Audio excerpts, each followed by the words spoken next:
Teatri Kombëtar i Operës dhe Baletit ka çelur zyrtarisht sezonin veror, një periudhë intensive aktivitetesh që synon të sjellë artin më pranë publikut.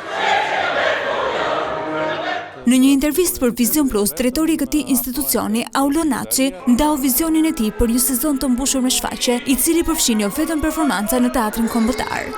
Synimi është për një teatr më të hapur, më përfshirës dhe më bashkëkohor.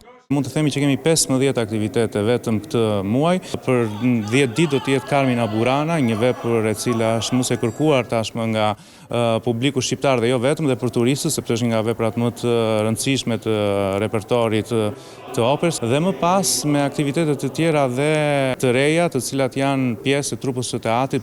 Skena e operës do të jetë lëvizëse, e pjesë e saj do të bëhen veprat teatrore më të suksesshme shqiptare dhe të huaja të këtij sezoni, ku përmes artit kërkohet të jepet frymë jetës kulturore nga veriu në jug. Qytetet janë shumë të etur për art dhe kulturë. Besoj që është mision, është detyrim, mund të them, por është dhe kënaqësi, sepse jo të gjithë njerëzit kanë mundësinë që të vinë në Tiranë dhe në teatrin e operës. Me një frymë të re, Aulo Naçi nënvizon se qëllimi është ruajtja e trashëgimisë, por edhe krijimi përjetimeve të reja artistike që vijnë nëpërmjet integrimit të brezave të rinj.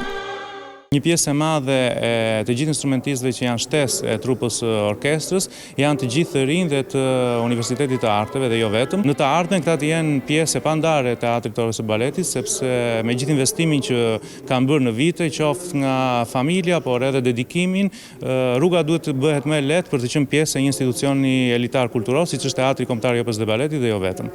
Programi veror përfshin një gamë të gjerë shfaqjesh si koncerte, balet, opera dhe ansambël, të cilat kërkojnë të thyejnë kufit e zakonshëm dhe të sjellin art në hapësirat alternative, duke ofruar një përvojë ndryshe për artëdashësit dhe duke thyer kufit tradicional të teatrit.